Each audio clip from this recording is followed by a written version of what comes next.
They're all nodding, yeah. All right, good afternoon and welcome to the Fall Perkins Technical Assistance Meeting. Thank you so much for joining us. My name is Sydney Kobza. I serve as the Assistant Administrator for the Office of Career, Technical, and Adult Education. I am going to be your Perkins DJ this afternoon, and I am excited to share all of the upcoming information for your grant year. And so to start, we will do a quick round of just introductions of the NDE team that is on. If you would be so kind, as I am going through this overview, to put your name, LEA, or organization in the chat. And so your name and organization in the chat for us as we do some introductions. We will go through some Perkins reminders and updates. We'll talk about some data reporting and accountability measures. We'll also talk about some items looking ahead, thinking through the next round of revision and all of those exciting pieces. And then we'll wrap up with some technical assistance pieces. And so again, if you are just joining us, which I've got a couple more in the waiting room.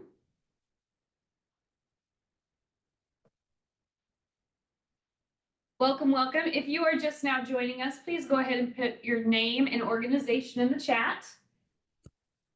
I am excited that we have several members of our Nebraska Department of Education Career and Technical Education team here today. And so we'll just do a quick round of introductions of who is here. I'm going to go ahead and start with the Perkins master who is with us today, and she is joining me here in this conference room. And so Terry, would you introduce yourself? Hi, I'm Terry Slope, and I'm the Perkins Grant Manager. Awesome. Therese, would you introduce yourself, followed by Lexi? Hi, I'm Therese Marzuk, and I serve as Workforce Partnership Specialist, and specifically for today's purpose, all things revision. And I'm Lexi Neiman. I am the CTE Data Specialist. Donna, would you please introduce yourself, followed by Chelsea? Good afternoon. I am Donna Hoffman, and I am the School Counseling Specialist and concentrate on career development programs for CTE. Good afternoon and happy Friday. I'm Chelsea Green, and I serve as a Human Sciences and Education Career Field Specialist and also serve as the FCCLA and Educators Rising State Advisor. I'm guessing I'm next. I'm Jamie Foster. Oh, sorry. Go ahead. I'm Jamie Denny. Sorry, I'm still getting used to my last name change. Jamie Denny, and I'm the Health Science Specialist and Hostess State Advisor. Wonderful. I hope I didn't miss any of our team members on here. I don't think I did. But we're going to go ahead and start with some Perkins updates and reminders. So Terry, take away the Perkins updates remix. On the slide is the important dates to remember. I just want to kind of remind everyone about June 30th, since that closes the fiscal year. We understand springtime is crazy busy, but if you could just block out some of your time in early spring and check on the status of how the grant is going, you might find that some funds weren't going to be expended as you had planned, and so you're going to need to move things around, and sometimes that requires an amendment. So just, if possible, to try to get those amendments in early spring before June 30th would be most helpful with your closeout. Thank you. Time and effort, yes. We still are being asked by our compliance director to be sure that when time and effort is turned in, that we have a very descriptive reference of what kind of work was done.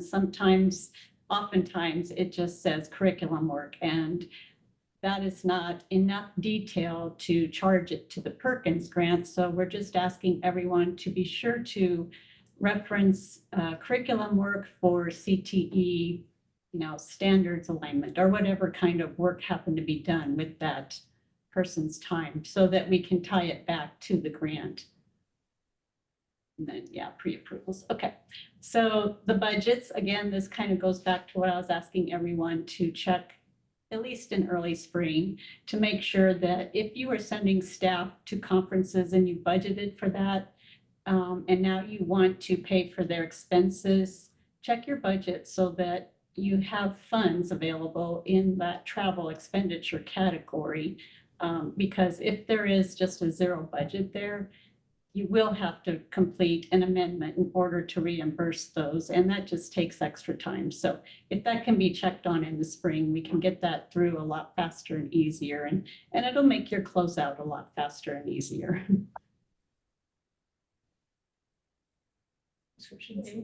Oh, yes, subscriptions. I know that's been kind of a question this year, and I just wanted to let everyone know we did work closely with our grant compliance director, and more than once it was clarified to us that the Perkins grant is only a 12-month grant, so what is purchased cannot be paid for additional months. And even if it's a cost savings, we were told no, it's just 12 months. So that's kind of where we are right now. Socials and like, Yeah, and the social and banquets, as many of you know, that they are considered entertainment, and we will not be able to reimburse them. Hopefully, this year's NCE conference will be more clear for what is available for refunding through Perkins and what is not. we are working with our conference coordinator on that invoicing process and seeing if we can make it more clear or separate them out. And so we're trying to come up with some ways to just help call that out a little bit better for the NCE conference. And our Perkins management guide is, as I said, we work closely with the grant compliance office, and anytime we get more clarification, we've been trying to keep the updates in the management guide so that what we learn, you can easily access in the guide. So that should be available anytime on our website. And then our resources. I just wanted to, I know a lot of you are already familiar with these links on the webpage, but I'm just going to put a plug in for the federal programs website. That is really a helpful website for any kind of federal grants, which is also Perkins. And earlier today, I was reviewing their time and effort slide, and they had it on YouTube, and it was in the format of a game show, and it was really good. So I might have to link that to our page. Just a little reference that there is good, helpful information available. I think we should do the PTAMs as a game show. Yeah. Awesome. So we'll move right along to some national updates and resources. And I do want to highlight that we will have an opportunity for you to all ask questions at the end of our presentation as well. If some things come up, feel free to use the chat as well. Or if you need to stop us or have us pause, happy to answer questions as we go along too. And so this year, the national organization, Advanced CTE, relaunched the effort to modernize the existing career clusters framework. As a reminder, this national framework includes 16 career clusters like finance, marketing, information technology, health sciences, manufacturing, etc. Nebraska does use a modified national framework. And so these career clusters have served as an organizational tool for career pathways and industry grouping since 2002. Many believe it is no longer truly reflective of current work or of the current world of work. And so a national advisory committee and an industry advisory groups have been created to provide that expert insight and industry specific information throughout the process. And there's going to be multiple opportunities for educators to provide input. And so what we would suggest is subscribing to the Advanced CTE newsletter. And as that information becomes available, we will be sharing with our team, and they will be sharing to the field too for those opportunities for input regarding the relaunch of advancing the framework. I know we have shared just information regarding the state CTE investment, which is extremely exciting. And we are continuing to work with our legal and fiscal teams to provide guidance and disperse the funds as soon as possible. I don't have any updates besides that. As you have questions, please continue to reach out to us and we can provide additional information if it's available. But as for getting the funds out, how they're going to be getting out, any guidance around the disbursement of these funds, we are still working with our legal and fiscal teams. And so I do not have an update with that at this time. Feel free to reach out to our director, Dr. Katie Graham, or myself, if you do have any of the questions or any questions. Next, I'm going to turn it over to Lexi Neiman to talk about data reporting and accountability. The best part.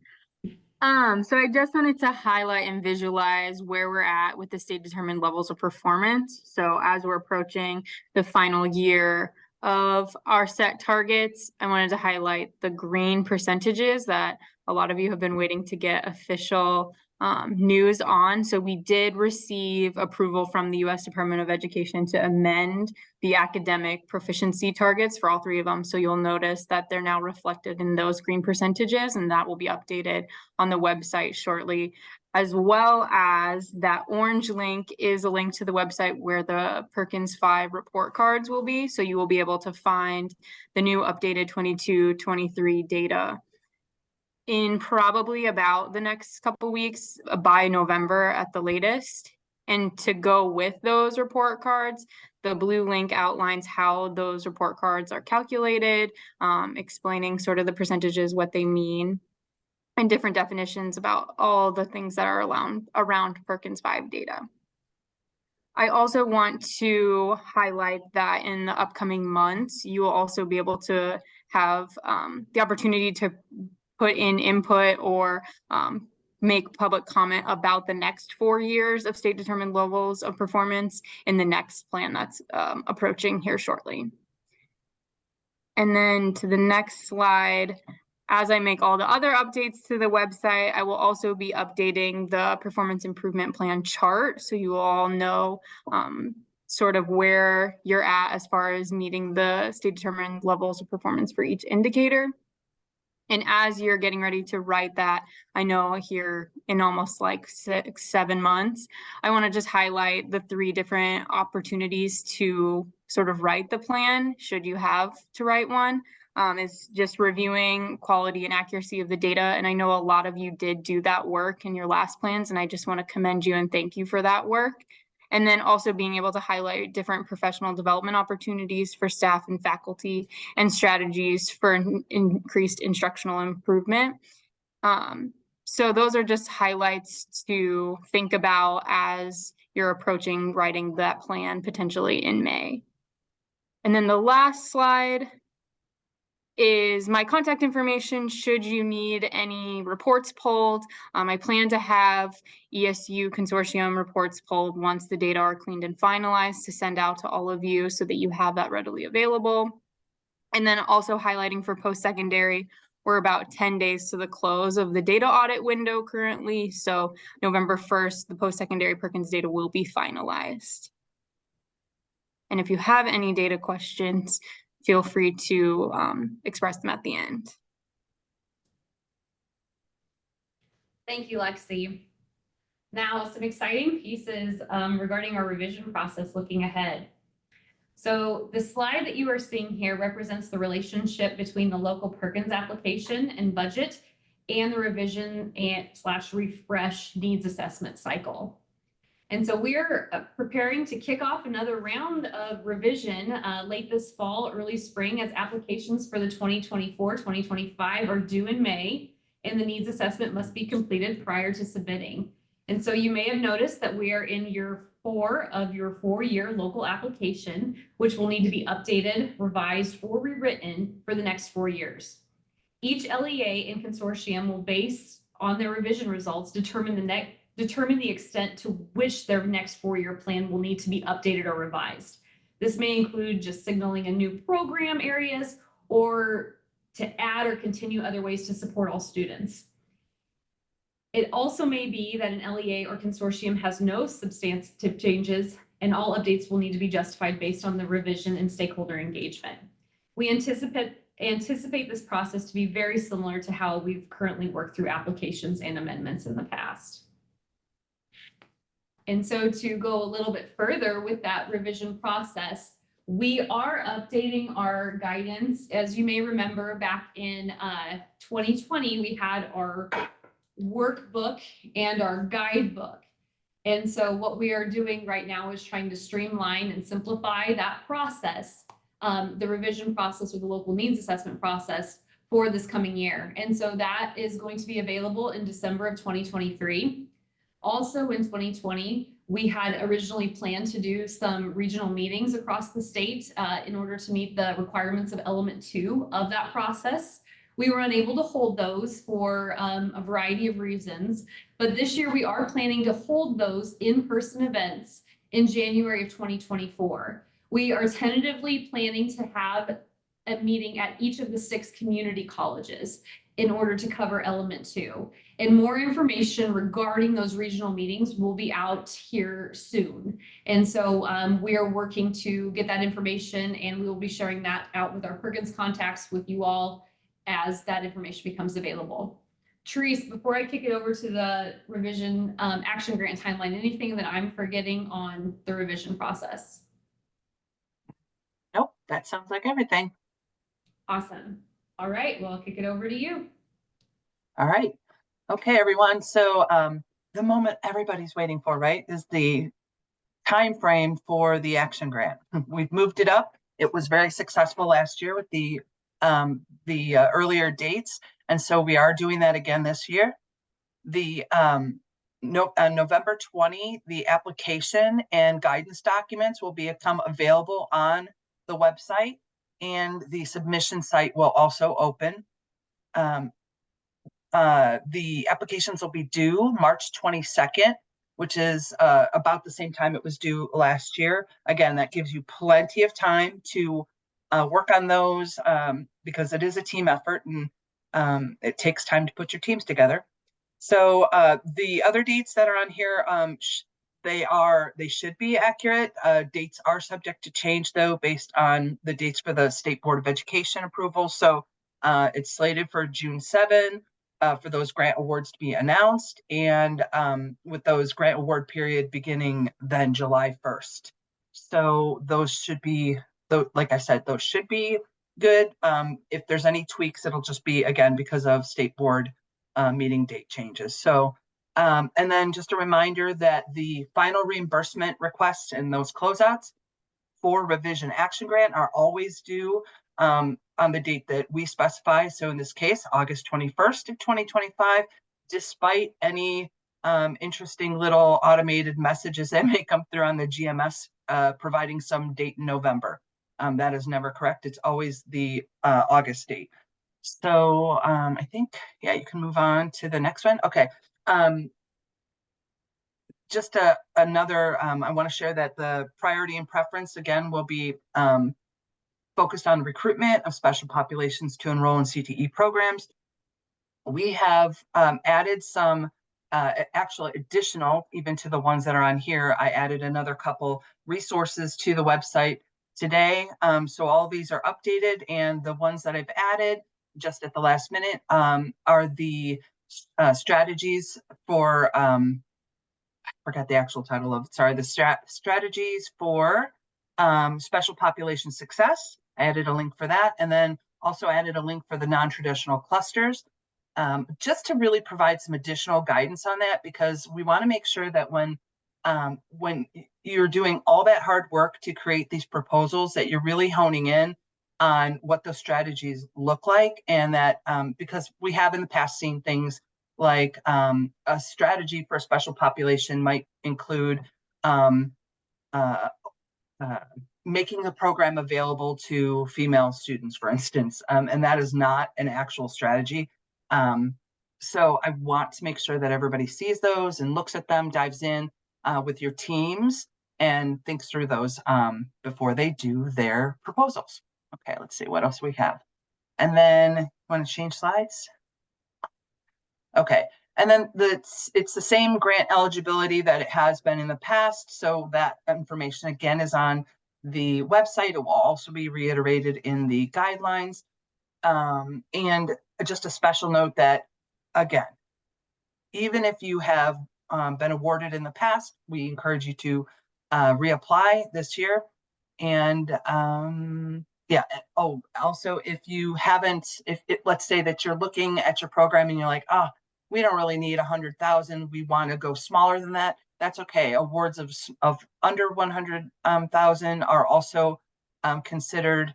And then the other thing I want to mention is when you are writing out those proposals, to really think about your priorities, because if we are able to, let's say that depending on funding, there's an opportunity to award some partial, make some partial awards on those grants, we would want to pick them based on your priorities as they're listed in the proposal. So those activities, make sure you prioritize them, most important first. Okay, and I already covered that. Okay, so those are just things that, again, they're reiterated on the page and also on the guideline. Okay. Awesome. And I think that's it. Thank you, Sheree. Yep. Thank you. Awesome. And so just a few more reminders as to just some offerings that we have, or just some information that we have at the Nebraska Department of Education's Career and Technical Education team. Our standards, the CTE standards, our state model program of study standards are being implemented this year. And so the website that you see on this slide is where you can go and find those. The old CE standards webpage is now redirecting to this site only. And so please make sure that you are utilizing the correct course codes, the correct state model programs of study, as these are being implemented this year. As we think through standards implementation, we have several different professional learning opportunities for different career field areas, as well as other areas that impact CTE. And so just wanting everybody to save the date for the Nebraska Career Education Conference, June 3rd through the 5th in Kearney again. This is going to be an exciting year because it is our 50th NCE conference. And so we've got lots of fun things planned for this year to celebrate that 50th. Also, just want to let you all know that we do have our awards applications open. Our professional organization, the Association for Career and Technical Education of Nebraska, has some very specific teacher awards that they can honor your CTE teachers by different career field areas. And there's other variety of, they have a variety of awards too. And so if you are interested in honoring your educators, please reach out and we can provide you with that link and with those applications, as well as ACTE can too. We also have our NCE awards, and we do have a nomination process that we have built into the website this year. And so feel free to nominate programs, nominate business partners, and make sure that you're honoring those members of your community too for an opportunity to win an award. We are excited to bring back our Leadership Academy. That was done probably back in 2015 and really enhance the leadership skills of our CTE educators. And more information will be coming with that in regards to a summer of 2024 training. We will continue with our Jumpstart teacher training, as well as offering our different career development resources. Another really cool project that has been top of mind as part of the standards implementation process is populating our open educational resource hub. And the career field leaders have been working with educators across the state to align different instructional materials to standards. And so those have been updated, and that I believe that process is ongoing. Donna Hoffman has also been working tirelessly in regarding updating the reality check videos and the Nebraska Career Clusters videos. And so lots of really cool resources available now. Our professional learning events are listed out on our website. We are going everywhere this fall, and it's been a pretty exciting month.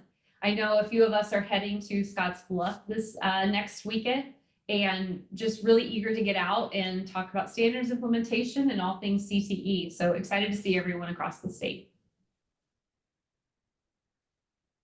We find these Perkins technical assistance meetings very valuable, even just a chance to provide you these updates and reminders. We also find it very valuable to come on and discuss or ask different questions. And so we do have our spring meeting set for April 19th. We will do the repeat session again at 9 a.m. and 1 p.m. And so that registration will be available on the Perkins administration website. We finally want to share that we are here for you, and we provide several different areas of technical assistance. And so as you are going through revision, as you are implementing career academies, as you are conducting different data digs, or if you're looking at targeting supports for special populations of specific student group, we have resources and materials, and we can be the connection point to providing that assistance for you too. And so just wanting to remind you that we are here, our administration is here, your monitors are here for you. We want to help. And so I will open it up for questions. I am going to stop the recording. Thank you very much for listening to the presentation, and I'll stop sharing my screen here shortly so you can ask some questions. Hey, Sydney, this is Therese. Real quick, I wanted to just add a clarification. So the nominations for the 2024 NCE awards need to be submitted by December 31st of 2023 so that we have time to work through that process with the nominees. Perfect. Thank That's you, also on the Therese. website. And that's also on this recording, so those listening at home can hear. And then